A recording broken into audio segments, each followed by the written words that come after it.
সকাল থেকেই প্রোগ্রামে ওয়েট করছিলাম।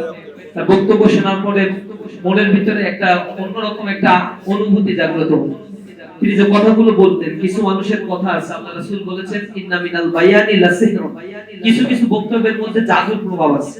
আর সেই জাদুর প্রভাব হচ্ছে যখন মানুষ যা বলে এবং সেটা যখন তিনি নিজেও করেন।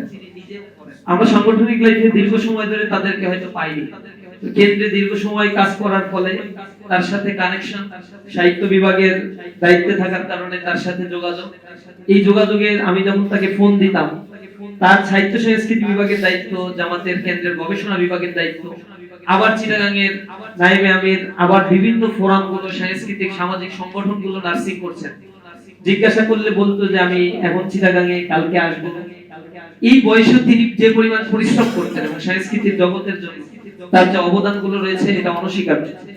তিনি 90, 91, 92 সালের দিকে বাংলাদেশের ছাত্র রাজনীতির এক সিংহ পুরুষ ছিলেন।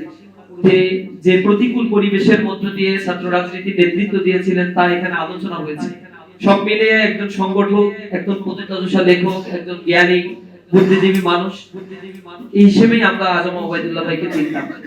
তিনি যা লিখে গিয়েছেন, রাসূল করিম সাল্লাল্লাহু আলাইহি ওয়াসাল্লাম বলেছেন যখন কোনো মানুষ মৃত্যুবরণ করে তার সব আমলের দরজাগুলো আল্লাহ রাব্বুল আলামিন বন্ধ করে দেন, ইল্লা সালাসা, তিনটা দরজা আল্লাহ রাব্বুল আলামিন খুলে দেন।